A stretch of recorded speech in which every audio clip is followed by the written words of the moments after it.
जय हिंद दोस्तों। वेल जय हिंद दोस्तों, welcome to my channel.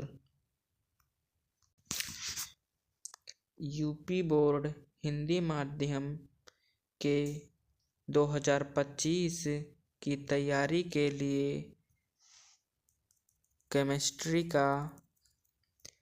Chemistry subject के पहले चैप्टर से रासायनिक अभिक्रिया और समीकरण से पहला क्वेश्चन जो है बहुत इम्पोर्टेंट है, या 3-4 साल से या और पहले से लगातार पूछने जाने वाला क्वेश्चन है। तो दोस्तों, पहला क्वेश्चन यह है, वायु में जलाने से पहले मैग्नीशियम रिबन को साफ क्यों किया जाता है? तो दोस्तों, यहाँ पर हम समझते हैं मैग्नीशियम रिबन होता क्या है। मैग्नीशियम रिबन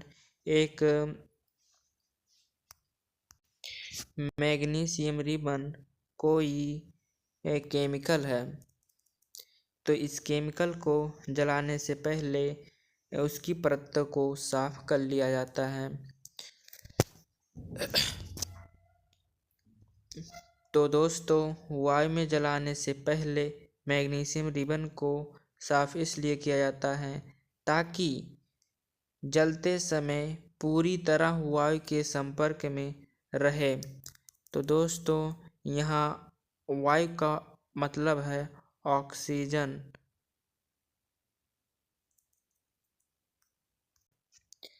जब कोई वस्तु जलती है तो ऑक्सीजन की उपस्थिति में अच्छी तरह से जलती है। तो दोस्तों, क्वेश्चन नंबर हमारा यह है। तो दोस्तों, क्वेश्चन नंबर 2 हम पढ़ते हैं कि संतुलित रासायनिक समीकरण क्या है, और संतुलित रासायनिक समीकरण क्यों आवश्यक है, क्या है और क्यों आवश्यक है संतुलित रासायनिक समीकरण। तो आइए दोस्तों, हम देखते हैं, जब कोई तत्व किसी तत्व से अभिक्रिया करती है तो उसमें पहले वाला जो क्रिया करता है उसे अभिकारक, और जो प्राप्त होता है उसे उत्पाद कहते हैं। तो दोस्तों, दोनों अभिकारक और उत्पाद दोनों तरफ के तत्व के परमाणुओं की संख्या समान हो तो संतुलित रासायनिक समीकरण कहलाती है। तो दोस्तों, संतुलित रासायनिक समीकरण आइए उदाहरण के माध्यम से समझते हैं।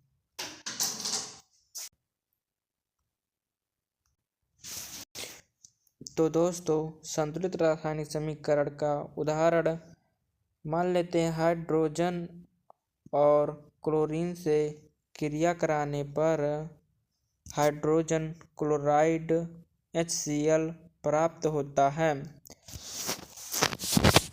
तो दोस्तों, ये वाला पोर्शन अभिकारक के रूप में और ये वाला पोर्शन उत्पाद के रूप में प्राप्त होता है। तो दोस्तों, यहाँ अभिकारक में हाइड्रोजन के परमाणुओं की संख्या 2 है और उत्पादों की क्लोरीन की संख्या 2 है। तो उत्पाद में परमाणुओं की संख्या 2 होनी चाहिए। तो दोस्तों, हाइड्रोजन में 2 परमाणु हैं और उत्पाद में हाइड्रोजन एक ही है। तो उत्पाद में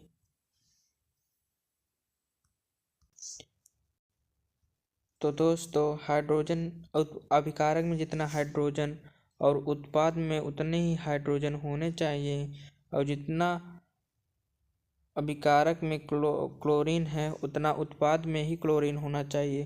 तो दोस्तों देखिए, अभिकारक में 2 हाइड्रोजन है और उत्पाद में भी 2 हाइड्रोजन है, और उत्पाद में 2 क्लोरीन है और उत्पाद में भी 2 क्लोरीन है। क्लोरीन में 2 अणु है, यह इसके आगे से गुणा हो जाता है तो क्लोरीन पे 2 हो जाता है।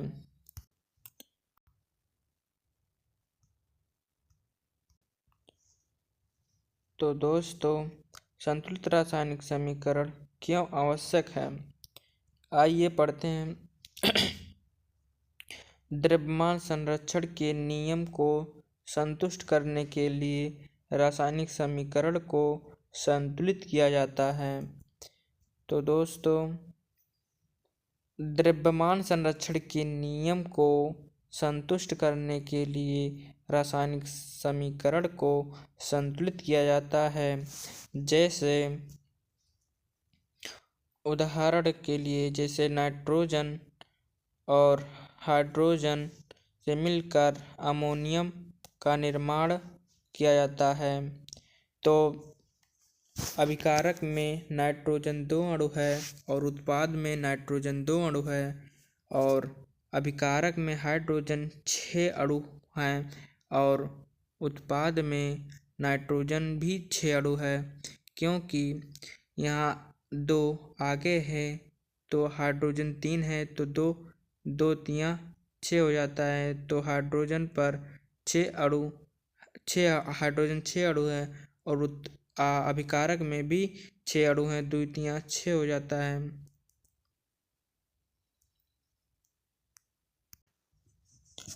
तो दूसरी उदाहरण हम देखते हैं दोस्तों।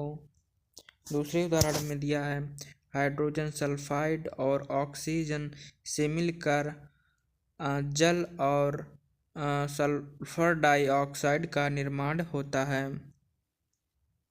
सल्फर डाइऑक्साइड का निर्माण होता है।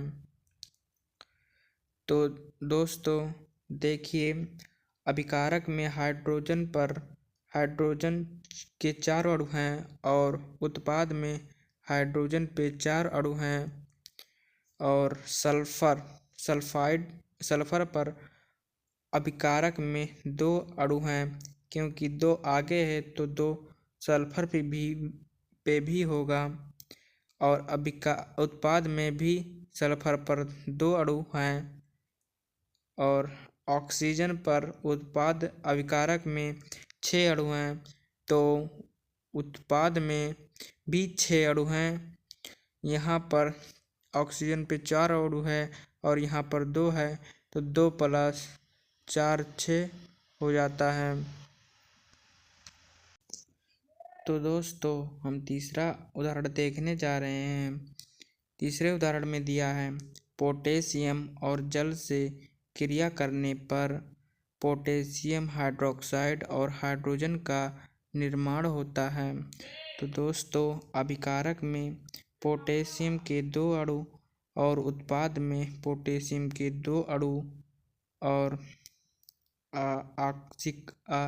अभिकारक में हाइड्रोजन के 4 अणु और उत्पाद में भी 4 अणु, 2 अणु यहाँ पर और 2 अणु यहाँ पर। क्योंकि हाइड्रोजन के 2 अणु आगे की ओर शिफ्ट हो रहे हैं तो यहाँ पर 2 अणु और यहाँ पर 2 अणु, 2 2 + 4 हो जाता है। तो दोस्तों, यह रासायनिक समीकरण संतुलित रूप है। तो दोस्तों, उदाहरण नंबर 4 हम देखते हैं, जिसे जिंक कार्बोनेट से जिंक ऑक्साइड और कार्बन डाइऑक्साइड का निर्माण होता है। तो दोस्तों, जिंक अभिकारक में जिंक 1 है और उत्पाद में भी जिंक 1 है, और कार्बन 1 है और उत्पाद में भी कार्बन 1 है। तो दोस्तों, अभिकारक में ऑक्सीजन 3 है तो उत्पाद में भी ऑक्सीजन 3 है। उत्पाद में जिंक ऑक्साइड में 1 ऑक्सीजन है और कार्बन डाइऑक्साइड में 2 ऑक्सीजन है। तो 1 + 2 3 हो जाता है। तो दोस्तों अभिकारक में ऑक्सीजन 3 है और उत्पाद में भी ऑक्सीजन 3 है। आइए देखते हैं क्वेश्चन नंबर 4। क्वेश्चन नंबर 4 देखते हैं।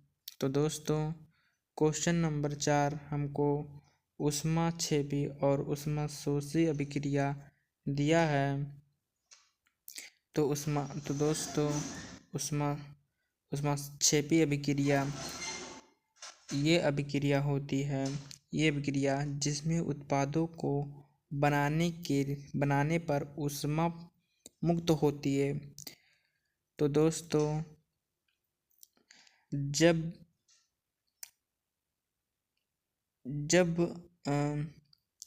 एक उदाहरण के माध्यम से समझते हैं। ऊष्माक्षेपी अभिक्रिया जब कोई अभिक्रिया करती है तो जब उत्पाद का निर्माण होता है तो उसमें ऊर्जा मुक्त होती है। तो इस प्रक्रिया को ऊष्माक्षेपी अभिक्रिया कहते हैं। तो दोस्तों आइए उदाहरण के माध्यम से समझते हैं।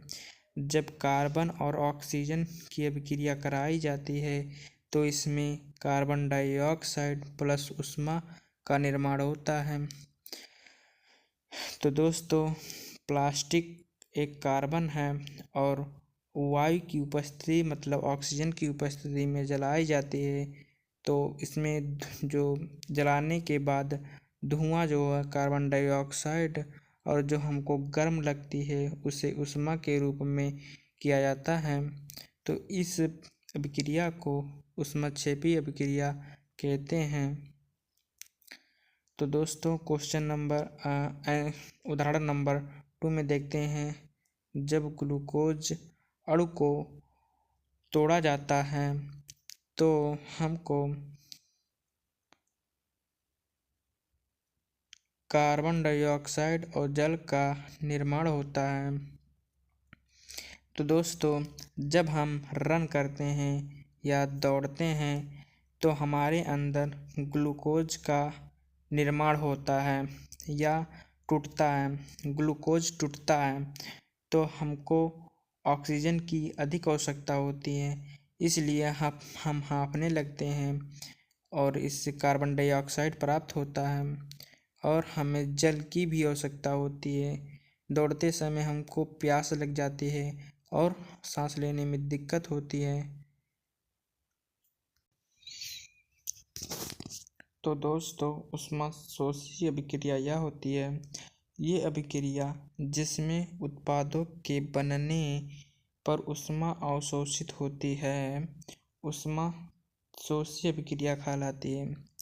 तो दोस्तों जब अभिक्रिया किसी वस्तु पर से कराई जाती है तो उत्पाद के रूप में ऊष्मा का अवशोषण होता है, मतलब उसमें ऊष्मा की आवश्यकता होती है। इसमें था ऊष्माक्षेपी अभिक्रिया में था ऊष्मा। तो दोस्तों ऊष्माक्षेपी अभिक्रिया में ऊष्मा दे रही थी और ऊष्माशोषी अभिक्रिया में ऊष्मा अवशोषित करती है। इसे ऊष्माक्षेपी अभिक्रिया कहते हैं। तो दोस्तों आज का वीडियो समझ में आया होगा। हमारे वीडियो पर रहने के लिए धन्यवाद। आज हम यहीं पर वीडियो समाप्त करते हैं। Thank you. जय हिंद, जय भारत।